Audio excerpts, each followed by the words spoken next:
Emprendemos un viaje por el conocimiento, porque nos gusta explorar los límites de eso que hemos llamado realidad, porque queremos entender qué pasa por nuestra conciencia y la conciencia de aquellos que nos circundan, porque tenemos la necesidad o la curiosidad de saber dónde se acaba el mundo y si hay algo fuera de él.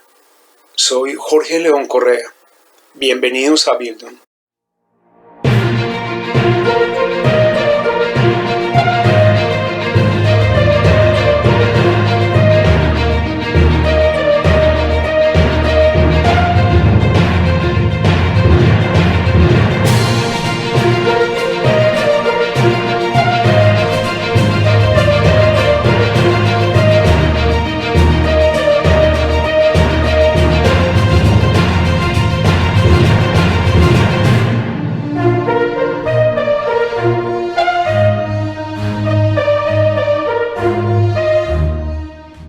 En este recorrido breve por la epistemología, vamos a hablar hoy de las bases del conocimiento científico y de otros tipos de conocimiento. Comencemos. Para hablar sobre las bases del conocimiento, es importante establecer qué significa ciencia o qué entendemos por ciencia. Antes la ciencia era un conjunto de saberes experimentales. Solo se concebía como ciencia aquello que pudiera ser comprobado a través de los sentidos. Esa noción de ciencia se ha venido modificando con el tiempo, porque el conocimiento ya es mucho más amplio, y por eso podemos hablar de diferentes tipos de conocimiento, no solamente del científico. Y eso nos lleva a decir que no es que haya múltiples verdades, de eso vamos a hablar más adelante, pero sí podemos hablar de muchas formas de conocer y de cómo se llega a él. La ciencia moderna, en el sitio Concepto de, es definida como un modo de concebir el mundo y el saber científico que sirve para describirlo. Se construyó en Occidente durante los siglos XVI y XVII, en lo que se denominó la revolución científica del Renacimiento. Esta definición, aparte de estar muy bien establecida, es muy hermosa porque nos está mostrando que la ciencia ya no es ese saber de lo experimental, que corresponde a un conjunto y a una manera de entender el mundo y la forma como nosotros lo estamos describiendo. Recuerdan que en la charla pasada hablábamos de las diferentes maneras que teníamos de conocer de acuerdo a la forma como nosotros nos enfrentábamos con el objeto, a los sentidos que poníamos en él para que nos devolviera una información, a la manera cultural y las relaciones que yo establecía con él. De ahí entonces que la ciencia moderna sea eso, sea una manera de concebir el mundo y no dependa ya solamente de lo experimental. E insisto en lo que les había dicho al principio, que más adelante lo vamos a profundizar. Eso no implica que haya múltiples verdades y que cada uno tenga su verdad, porque eso sería relativizar el conocimiento y entonces decir que está la verdad de los sociólogos, la verdad de los médicos, la verdad de los filósofos, la verdad de los estudiosos de historia, la verdad de los cinéfilos. Si tuviéramos tantas verdades, no habría una manera en la que nos pudiéramos encontrar y que el conocimiento empezara su avance o su progreso, que el conocimiento pudiera ser falseado y pudiera llegar a otras instancias. Si cada uno tuviera su verdad, como en un feudo de la Edad Media, sería imposible establecer un tipo de relaciones que nos lleven al descubrimiento de un saber. Ese punto lo trataremos un poco más o lo desarrollaré un poco más adelante. Continuemos. Teniendo en cuenta eso, la pregunta que surge es ¿cómo se obtiene el conocimiento? Y el conocimiento surge casi siempre, o era la concepción que se tenía, con una activación sensorial. Tocas con los ojos cerrados e inmediatamente estás haciendo una imagen o te estás preguntando qué estás tocando. Cuando entras a un salón y tienes muy poca luz, llegas enceguecido por un sol muy fuerte que encontraste en la calle, cuando llegas a un espacio cerrado donde no tienes toda esa luz, es lo que dice la gente popularmente, se te fueron las luces. e inmediatamente, si el impacto en la calle fue muy grande, pues vas a encontrar más oscuridad cuando entres a la casa, por ejemplo. Y muchas veces te puedes golpear y lo primero que preguntas es ¿con qué me di que no veía nada? Hay unos patrones también de la razón y de la experiencia con el cual muchos filósofos al inicio se decía que se podía conocer desde ahí, desde la razón y desde la experiencia, y luego vienen los principios y las leyes que son las pautas del conocimiento con los que la ciencia experimental ha situado o ha fijado cómo se puede avanzar en ella. Eso hace, o ese tipo de manera de acercarnos al conocimiento, con la experiencia o a través de la razón, que se generen nuevas preguntas. Esas preguntas nos llevan a hacer una hipótesis, de la hipótesis pasamos a una teoría y esa teoría finalmente se convierte en una ley, que es lo que vamos a ver enseguida. Las fases del conocimiento son entonces la indagación. En esa fase se establecen las líneas de investigación. Luego la ciencia da el aval para que esa comunidad pueda investigar eso. No es lo mismo que digas que vas a indagar sobre las consecuencias de la vacuna del COVID sobre un tipo de personas que sufren unas alergias específicas en sus vías respiratorias, a que digas que vas a investigar la incidencia de la toma de ciertas hierbas en el municipio tal sobre la voluntad y la libertad de los hombres. Puede que haya algunas hierbas aromáticas que te relajen, pero llegar a decir que eso quiebra la voluntad del todo y que vas a convertir a esa persona en un esclavo para de esa manera poder llegar a la conclusión que la brujería existe en un pueblo determinado, pues ahí sí hay un tramo muy amplio y del cual se carece de muchos elementos para poder dar certeza de eso. Hay una hipótesis, obviamente, pero una hipótesis que está acendrada, que se ha fabricado en un imaginario popular, que tiene mucho de mitología y mucho de superchería. Después de que la comunidad te dé el aval, en este caso, por ejemplo, averiguar la incidencia de la vacuna del COVID, cuáles serían los efectos secundarios en personas que tengan enfermedades inflamatorias en sus vías respiratorias, una vez que la ciencia te dé el aval, viene la enseñanza. Porque eso que vos empezaste a investigar debe ser enseñado, debe ser comunicado a otras personas y finalmente se divulga para que masivamente le llegue a muchas personas que no pudieron escucharte o que no pudieron estar cerquita cuando estabas enseñando eso. En otras palabras, es lo que hace el científico cuando se enfrenta a un proyecto de investigación. La vacuna puede ser el mismo referente, ya no los efectos secundarios, sino la vacuna del COVID. Inicialmente el científico se encuentra ¿con qué? Se encuentra con un virus altamente contagioso que ataca muy rápido y que ataca a cierta población con ciertas enfermedades, con unos efectos negativos casi que llevándolo hasta la muerte. Esa investigación, ¿qué hace? Que un grupo de personas empiece a indagar con qué agente natural, con qué agente biológico se puede atacar el virus. Primero se sintetiza el ADN del virus y ya con ese ADN sintetizado se empieza a explorar cuáles cadenas de proteínas se pueden romper para atacar al virus con un componente parecido al que tiene. Por eso es que algunas personas dicen que no es una vacuna propiamente, sino que lo que se está inoculando es un medicamento. ¿Es vacuna o es medicamento? Lo que hace la ciencia es avalar esa investigación. Y la avalan después de que los investigadores han tenido un proceso largo y han empezado unas fases de exploración con este medicamento o con esta vacuna. Eso es enseñado después a la comunidad científica y finalmente se divulga, y ahorita mucho más rápido, a través de artículos científicos que circulan en la red para que las personas puedan tener acceso a ese tipo de conocimiento. Y de esa manera circula. El conocimiento, y en este caso el conocimiento científico, es aquello necesariamente verdadero, en donde no tiene cabida la creencia, como hablábamos ahorita de la incidencia de ciertas hierbas que son tomadas en la relajación de algunas personas. pero no en el quebrantamiento de su voluntad ni en volverlos esclavos.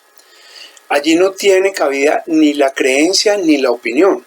Por eso no podemos llamar conocimiento científico a todo el discurrir filosófico o a las opiniones políticas que tenemos acerca de un personaje, y mucho menos a las opiniones que dan todos los días la gente que llama a estos programas de radio a hablar del tema del día.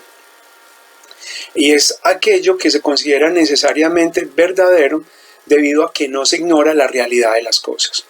El conocimiento científico siempre separa, o su punto de indagación es la realidad. La pregunta no es si existen unicornios o no, o si hay una vida después de la muerte, porque si de eso no hay una realidad concreta sobre la cual se pueda explorar, pues ahí no se van a detener. Es el tipo de conocimiento que nosotros tenemos más a la mano, del cual más se habla, y el que se nos ha enseñado desde pequeños en los cursos de biología o en los cursos de exploración. Para hablar de los niveles de conocimiento, ya el conocimiento en general, tenemos que hablar de 3 fases, o de 3 niveles, o de 3 etapas. La primera sería la información. La información responde a las preguntas qué, cómo y cuándo, y es la que ustedes ven en los noticieros. El qué es la noticia, lo que ocurrió, lo que acaba de acontecer. El cómo, pues es la manera. Y el cuándo, el lugar y la fecha donde sucedió. Ese nivel de la información tiene que quedar muy claro para el que es periodista, porque tiene que responder a esos 3 interrogantes casi siempre en 1 minuto. El por qué, eso ya nos llevaría a un nivel más de información y ya la noticia dejaría de ser información para volverse análisis. De ahí que el segundo nivel de conocimiento es el que nosotros llamamos ciencia. El primero es informativo. Y cuando se hace ciencia, ¿qué se hace? Se toma la información, se amplía, se tecnifica esta y se divulga en campos especializados. Lo mismo sucede en un accidente de avión, y para eso existen las cajas negras, para que registren todos los momentos antes del colapso de un avión. ¿Y qué se hace con eso? Se da una información técnica y especializada de tal manera que se pueda mejorar la seguridad aeronáutica, que no haya problemas de esos después. Esa información es tomada y es analizada por los expertos, por los mecánicos, por los ingenieros, por los diseñadores y por los pilotos. El último nivel del conocimiento es el que llamamos sabiduría, y es el que pertenece a las personas que, con la información, pero sobre todo con lo que le da la ciencia, es decir, con el conocimiento, se hacen la pregunta fundamental: ¿qué hacer con el conocimiento? Ese nivel de sabiduría es el que diríamos que responde al filósofo, pero no porque estudió filosofía, sino porque se hizo esa pregunta: bueno, ¿y con todo eso yo qué debo hacer?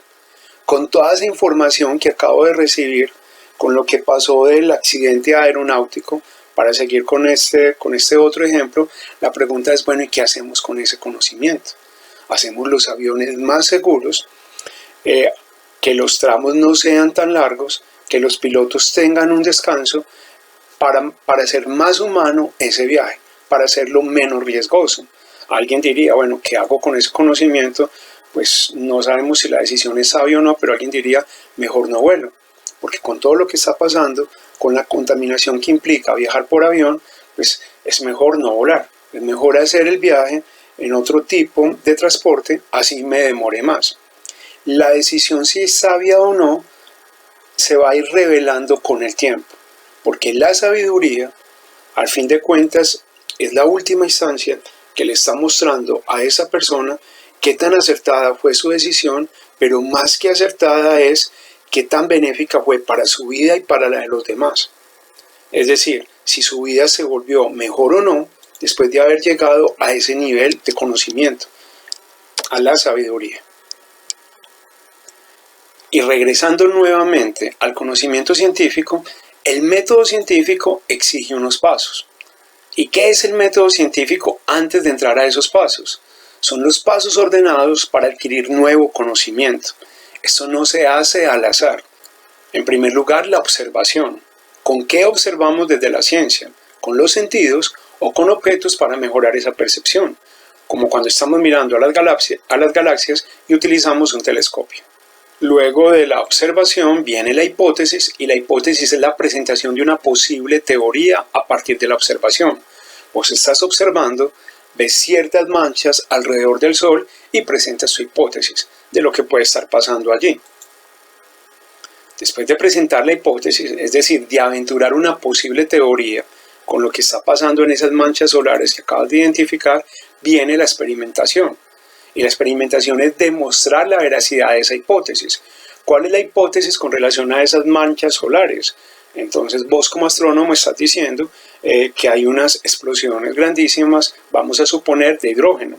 Y esas explosiones que están ocurriendo dentro del Sol, en su núcleo, pues hace que cuando se empiecen a ver con el telescopio, pues se vean esas manchas. Pero que en realidad no es otra cosa que unas explosiones que están sucediendo en torno al Sol. Puede ser una reacomodación de energías, o a lo mejor vos vas a aventurar algo más y vas a decir que el Sol, como cualquier estrella, ya se está muriendo. Tienes que demostrar eso. Y para demostrar eso, no basta con observar. Hay que hacer análisis, muchos cálculos y empezar a hacer muchas mediciones.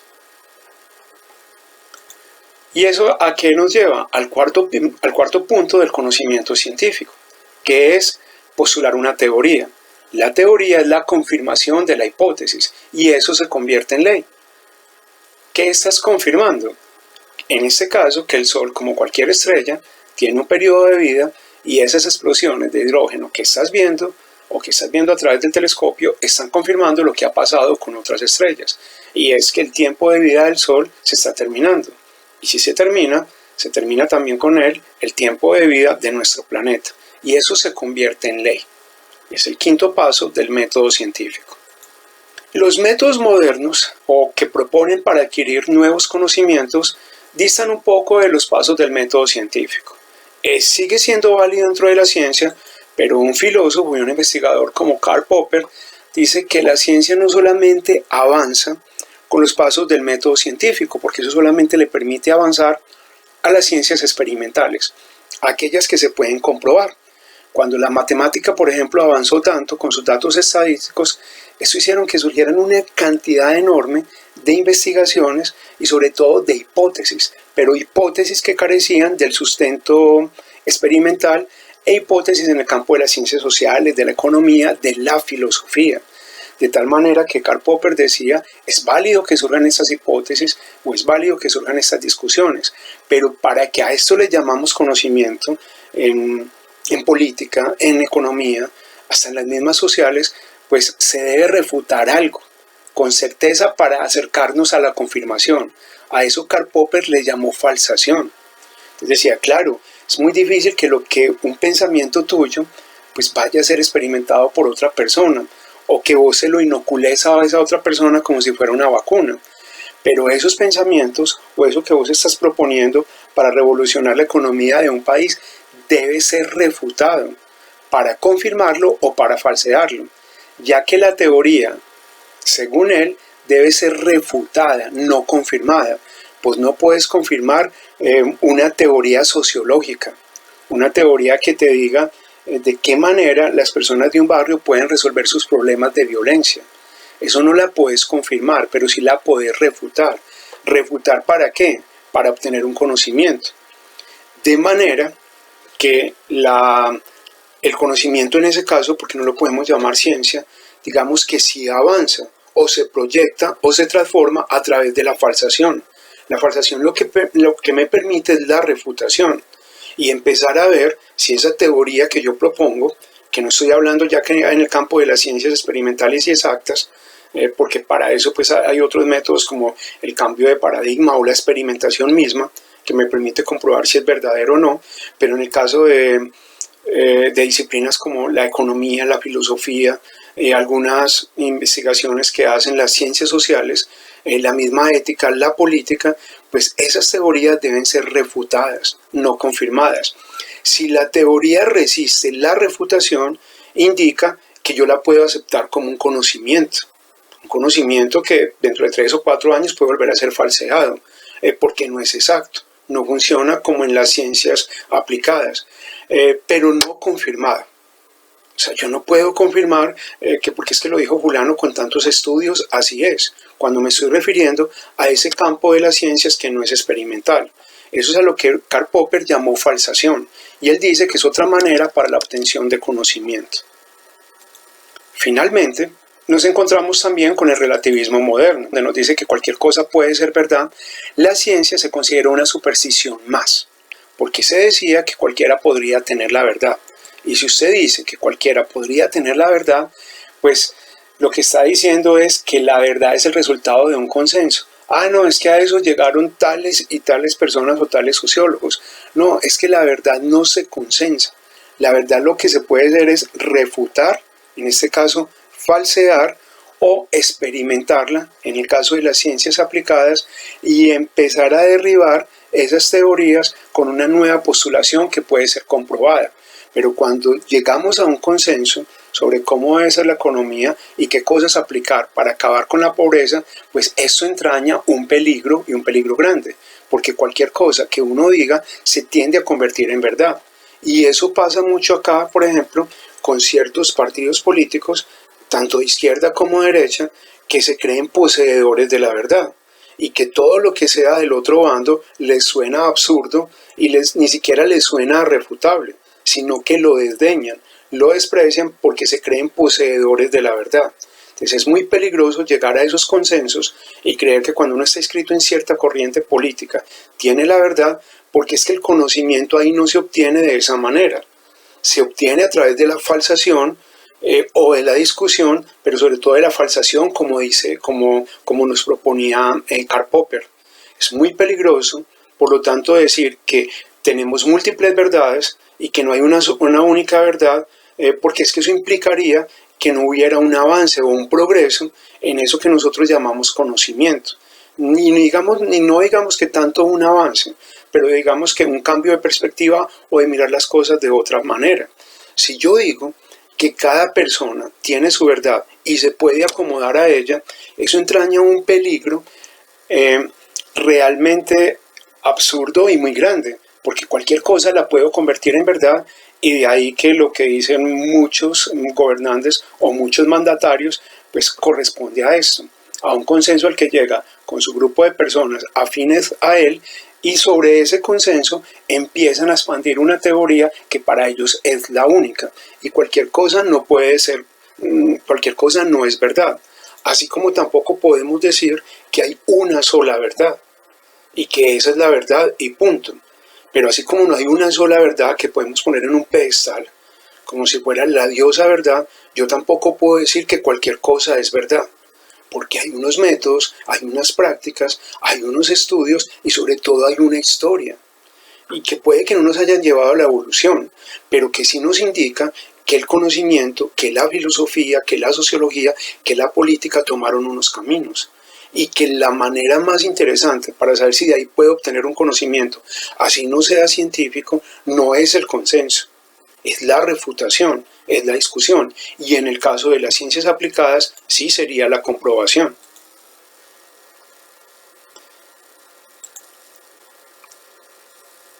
De tal manera que situados acá, nosotros ya no hablamos de una verdad, sino de la importancia del conocimiento.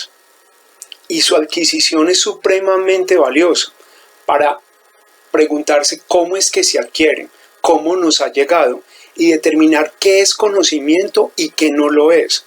Y eso es lo que nos permite saber cuándo nosotros podemos conocer algo, cuándo lo podemos desaprender, y sobre todo cuándo nos venden mentiras, cuándo nos están diciendo algo que no es necesariamente conocimiento. ¿Se acuerdan que yo les decía que no podemos decir que hay múltiples verdades? Pero sí podemos hablar de diferentes tipos de conocimiento y de diferentes maneras de conocer. Cuando yo me sitúo en ese plano de la razón, en ese plano del conocimiento, es cuando yo puedo determinar qué es lo importante que yo pueda aprender. Qué cosas de esas que me enseñaron ya no son tan importantes tener y las puedo desaprender. Y sobre todo, y llegados a este punto, ahí es donde es importante saber cómo es que los conocimientos circulan y que no puedo despreciar tan ancestrales. como curarse a través de las plantas, como lo hacían nuestros indígenas y como lo hacen en otros pueblos, y no considerar a eso brujería. Creer que porque ese tipo de medicamentos no son químicos, no vienen de una síntesis de laboratorio, entonces no son genuinos y los tengo que considerar como brujería. No, hasta allá no. Pero sí poder distinguir que el único conocimiento válido no es el conocimiento científico, que hay otras maneras de saber y unas maneras de saber que tienen sus métodos de validación, como la falsación que se los expliqué anteriormente. Y eso nos lleva a una conclusión importante. Primero, es saber que no hay una sola verdad, pero que no hay múltiples verdades tampoco.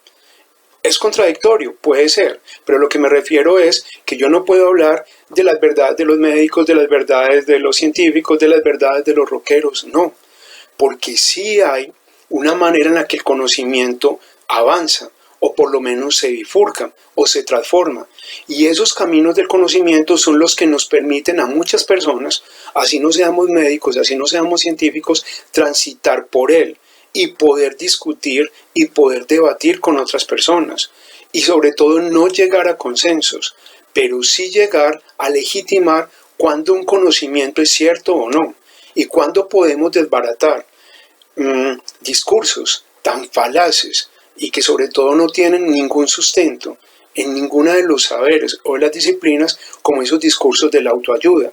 Decirle a alguien, por ejemplo, que los ricos se hacen ricos porque aman lo que hacen y los pobres siguen siendo pobres porque odian lo que hacen.